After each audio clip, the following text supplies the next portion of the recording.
Welcome back to page 121. Today I'm going to answer a question in Traveler lore that some folks have actually asked me about and wanted me to do a video on. The question is, what is the Lorenverse? I'm going to explain what the Lorenverse is, where the term comes from, where it came from, and how it affected Traveler back in the 90s. So today on page 121, the Lorenverse in Traveler RPG. In 1987, GDW wanted to update their Traveler set. Coming off the classic Traveler with the small black books and everything, the little black books, they wanted to introduce a new set called Mega Traveler. So here we have the fine box set, which I've taken a look at before. I really like Mega Traveler. I like what it brought to the table. More importantly, what Mega Traveler did was it started the rebellion. So the rebellion begins on day 132 of the year of 1116, when Dolanor, the assassin, fires some fateful shots in the throne room on Capitol and kills Strephon, the emperor, his empress wife, Iolanthe, and their daughter, Iphigenia. With those killings, Dolanor then sought to take the throne by right of assassination, as established previously in the Imperium.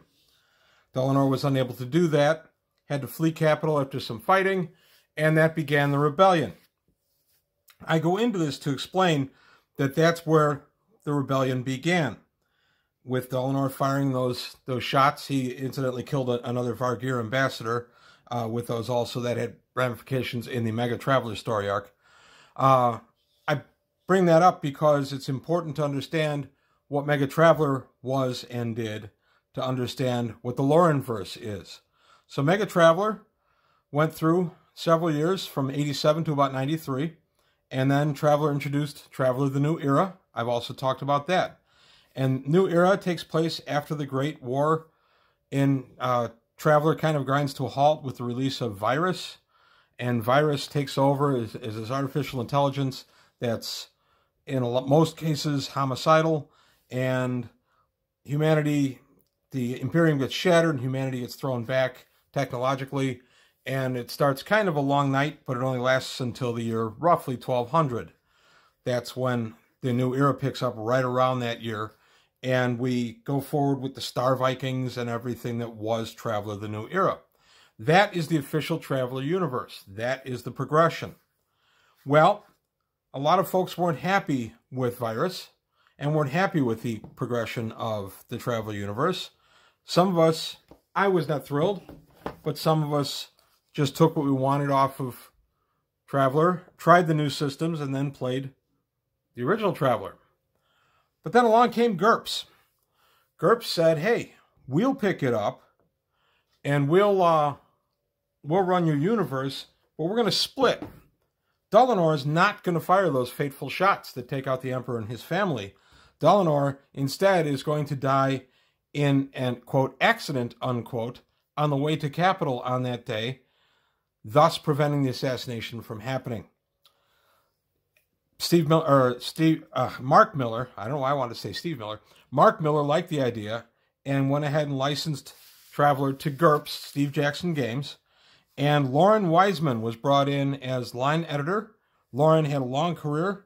He was one of the founders of Game Designers Workshop, as well as the editor for Journal of the Traveler's Aid Society and later Challenge Magazine, and contributed to countless Traveler products. So he certainly had the pedigree. So Loren became line editor for GURPS. Fans, shortly after, dubbed GURPS Traveler the Lorenverse, named for Loren Wiseman. So it's Lorenverse, Lorenverse. And it's a name meant to be honoring Loren's contributions to this. Loren unfortunately passed away a few years ago, but his contributions continue. GURPS was a great idea at a downtime in Traveler. We were just coming off of Mark Miller's Traveler, which took the entire setting back in time to year 0, which is interesting historically, but not great fantasy play-wise. I was excited when GURPS came out because GURPS started giving us some stuff that had been out of print for many years. Mega Traveler did a lot of expansion books on what the Classic Traveler era did. They did Alien books, and New Era and really didn't. They did some, not quite in the same vein, and neither did Mark Millar's Traveler, but GURPS did. And here's one of the ones that they did, which was Alien Races 1. Actually, I think it's... No, they did 2 of these. There's Zodani, Vargir, and other races of the Spinward Marches. You're saying, wait a minute, this is all designed for GURPS. Yeah, it's not tough. They left it almost system agnostic in most of the books. That's not to say it's not GURPS, it is. But there's so much in here that you can just easily lift from one edition to another. Frankly, one of the things I continue to love about Traveler is the portability. It's very easy to just go into any era of Traveler, take ideas you want, shift them around a little bit, and boom, put them in your campaign. So in this tradition, if you will, that GURPS kind of started, of taking a new modern look at races and places that had been looked at previously, is being continued by Mongoose today. And if you doubt me, there's GURPS Traveler Sword Worlds. Yes, we'd already had Sword Worlds in Classic Traveler. We have Sword Worlds here, and then we get it Mongoose 1 and 2. I have to honestly say, I picked up Mongoose 1 Sword Worlds. I didn't buy Mongoose 2 simply because I felt I had everything. Why would I need that? I have the classics. Well, what I'm finding now as I'm rereading all of my Traveler stuff, and some of it for a year, first time in years, including this book, is that as good as this book was when it came out, it's 20 plus years old now. Mongoose Traveler is bringing a fresh look at these. So Mongoose is the new kid on the block, the current edition, and it has a lot to bring to it.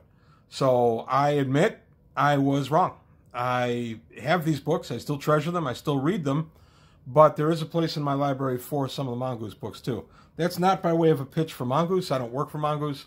It's simply a statement of an old traveler who thought he had all this stuff and didn't need to buy any new stuff, discovering in the last year or so that he was wrong. And there is some stuff out there that I will be adding to my library. Behind the Claw. If anybody here is following any current Mongoose Traveler, you're seeing that these books have been done by Mongoose, and they've really expanded on a lot of what's in these books. I like where Mongoose is headed with their stuff. But anyway, back to the Lorenverse. This video isn't about Mongoose. What this did for us in the Lorenverse, the GURPS Traveler, was give us an opportunity to see some stuff that had not been in print for years and updated. So we not only got the advantage of seeing this stuff in print for the first time in a very long time, we got a new look at it. Martin Doherty is one of the writers on Behind the Claw. Martin Doherty continues to write, an excellent Traveler writer. I like his writing a lot. The artwork in these was excellent. Black and white. But you got a ton of information in here now. The worlds are presented in a GURPS style, not in Traveler. That is so easy to fix, it's not even funny. If nothing else, just go to the world name on the Traveler map. I've done a video on that. It's available online under Traveler map. Just go to the Traveler map, click on it. There are all the current stats, and if you want, you can go into different eras of Traveler and take a look at the stats that way. So GURPS Traveler was never a hindrance for me as far as usability. Even before Traveler map was around, I'd simply pull out my old versions of the sector maps, and I'd use those versions. And frankly, if it was something I needed to fit my story, I would change it. It's my Traveler universe after all. I'm never bashful about changing anything. But for those of us who went through the assassination and the new era and weren't crazy about where the world found itself, this was kind of a new chance. I'm one of those that mourned the loss of the original Enterprise in Star Trek III, and it was kind of a theme for a while in the 80s and 90s to take what had gone before, blow it up, and then introduce your own thing. That became kind of a recurring thing, and it frankly, if you were a fan at the time, it got tiresome. In the Fantastic Four comic books, when the Baxter Building was destroyed, it's just not what I was buying comics and going to movies for, and it was sad. I'm not one of those that has to hold on to something forever, but it really was a trend in the 80s and 90s to blow up what had been before and then recreate it. So I found GURPS a nice return to what Traveler was back when I first started and to the golden era of Traveler. And then, of course, the story in Traveler GURPS continues on through past the assassination all the way up to about the year 1130.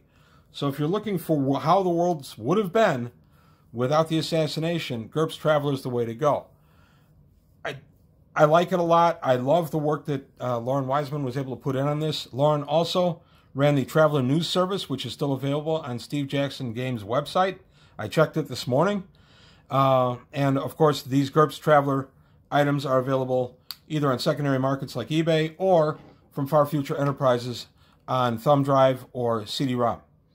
So these books are still very available. They're not hideously overpriced. And, honestly, I think they're worth it to go to anyone's collection. Even if you went with Rebellion, there's still stuff you can go with in these books that'll still fit into your campaign, especially Behind the Claw.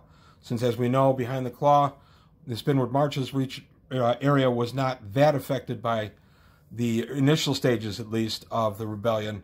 Later, of course, with New Era and Virus, that's a different story. But that's a quick look at what the Lorenverse is. I hope that answers the questions.